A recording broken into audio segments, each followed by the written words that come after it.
And then we get a no and we go, cool, I don't have to do that, because we've set ourselves up on that loop where we don't believe in the product or service that we're offering, or we haven't really understood it properly to know the value that it's giving. We don't believe in ourselves enough. And then from that perspective, we're not talking to the right people deliberately, so unconsciously, deliberately.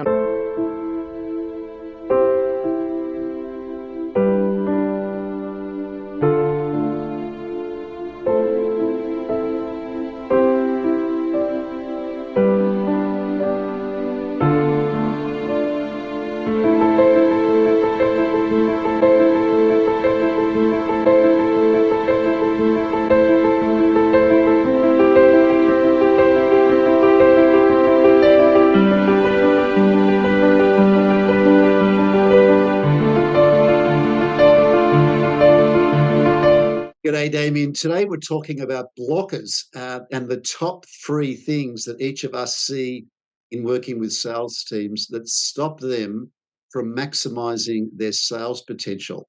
So yeah, I know you're from Sydney, so I was thinking rugby there, and blockers getting there, but I'm glad you clarified.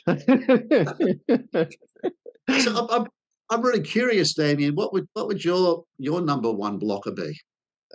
For me, from my own experience working in sales, my number 1 blocker that stopped me getting sales was me.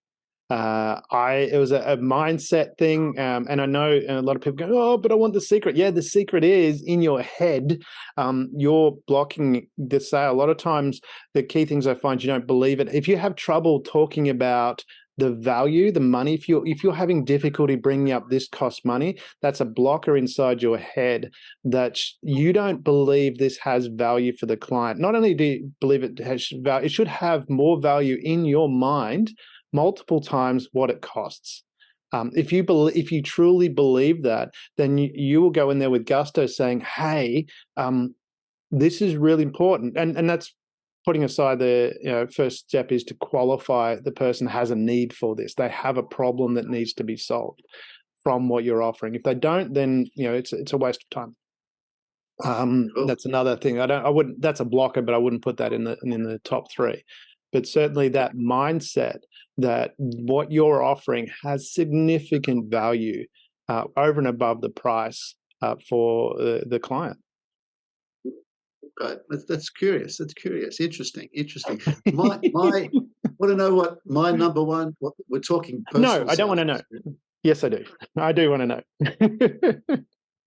know. My number 1 blocker that I have found in my personal experience and in working with thousands of salespeople is being scared of senior people. Oh, really? So positional power. Yes. We talk about that in negotiation, positional power. Yeah, it's a real thing. It's really curious that the more senior the person is, what I've found is the less likely people are to engage them in the sales process. There's a fear of them, and in fact, when I meet with sales directors, I often asking them, "What's the biggest issue your team have got?" And they say, "We don't engage senior people on the client side early enough in the sales process." And I've experienced that myself. I'm a little more reluctant to call a CEO or a sales director than I am, say, a sales manager. The more senior the person is, in my mind, the more trepidatious and fearful I tend to get. So I'd say that the number 1 blocker is that. And because that's been a blocker for me and a lot of the sales teams I've worked with, we've developed strategies to address that, which I'm really keen to share with people in this Next Gen Sales Masterclass. What about number 2 for you? Well, I want to explore that component there of because let's do a combined list. Otherwise, we'll be here for a little while. So we got 1 and 2, but that component, yeah. Well, this is not all day for this. I mean, we're excited about this. I know I'm excited about, and I love the work that we do in Next Gen Sales, and the masterclass is a way of really connecting and getting practical experience for people that they walk away and can tangibly do things immediately. And part of what you're talking about there, and that component is really important for people to understand and to role play that, because most times that I'll combine those 2 together. your number one blocker and my number one blocker is a lot of times we have this mindset that we're not worthy of what we're doing, which then we then set up exactly what you're talking about. We speak to people who can only say no. And then we get a no and we go, cool, I don't have to do that, because we've set ourselves up on that loop where we don't believe in the product or service that we're offering, or we haven't really understood it properly to know the value that it's giving. We don't believe in ourselves enough. And then from that perspective, we're not talking to the right people deliberately, so unconsciously, deliberately. I'm not saying consciously, but you're talking to people who can only say no, which is, I would agree, I'd put that as my number two. Talking to people that can only say no really makes it difficult to get a sale, because if that person can't say yes, how can you get a sale? So I will take your one as my number two. You're I'm stealing it. I'm stealing it. You sold me very well. your list. So we've got two so far. Can I suggest a three? Yeah, let's go for three. Threes. Steve Jobs like threes. I'll go with three. Yeah, threes.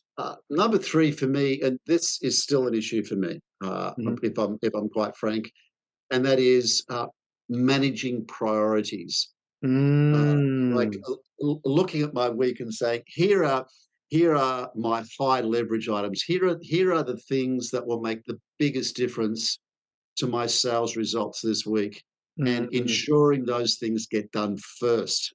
Yeah. Over and above everything else. They're always going to be client facing. They're always going to be about meeting with a client, and there's going to be high leverage pieces in the opportunities I'm working with, whether that's developing an internal sponsor, whether that's understanding how the decision is made, whether it's getting the value proposition really clear there. And I'm excited about sharing how to identify what these high leverage opportunities are with the folks in the class, and seeing their eyes light up with regards to seeing how much, when you identify and execute these, how much it makes that sales growth a lot easier, Damien.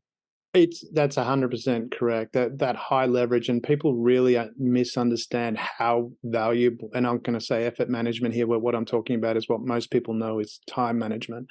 It's identifying what are those key things that are going to give you bang for buck, literally bang for buck. And it always fascinates me when people talk about work smarter and not harder, and how often do people go out into the world and do the same thing over and over again, repeating the same thing, grinding, struggling. Whereas what you're talking about there is so true when you can identify that, and we'll show you how to do that. And it is really that simple. As you know, I have a program called Max Time, which is about that effort management of identifying those high impact tasks, HIT, I call it, high impact tasks, which are going to give you that big bang for buck. And that's a big one, because you only have 24 hours in the day. And yes, there's some people that are really, really driven. That's all they want to do is sales all day. Other people have family. They want to spend time with their family. And if that's important to you, having an understanding of that, knowing how to prioritize and knowing what those high impact tasks are, get you the ability to get those results so you can have time with your family. And that's certainly what we go through. And you'll integrate from this next gen sales masterclass. Exactly. It's more about managing priorities than managing time, because you can manage your time perfectly, but be spending time doing things that aren't high leverage items in the sales process, and then get on to other things that you want to do. Like, I love swimming in the morning. I'll make sure I get my swim in the ocean first thing in the morning. I've got friends, I've got a wife to spend time with, I've kids I want to hang out with. But there's other things to do apart from selling. Yeah. And as beautiful and wonderful as selling is, and I love it, it's my profession, I don't want to do it all the time. It's so I want to identify those, and we will look at a process in the program where you can, live in the room, identify what those items are for you. It's when you look at our system, it'll be pretty. It won't take you a long time to do this, and I'm excited about that part of the program, Damien. Yeah, I am too. Let me see if I can summarize, and if I was actively listening in this process. Well, was I listening to myself? I think my first one was that we have our own mental blocks where we stop ourselves. I'm going to summarize it that way.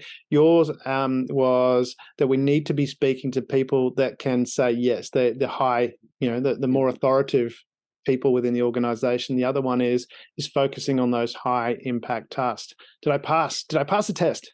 You passed. Tick. Tick. Hey, I'm an active listener.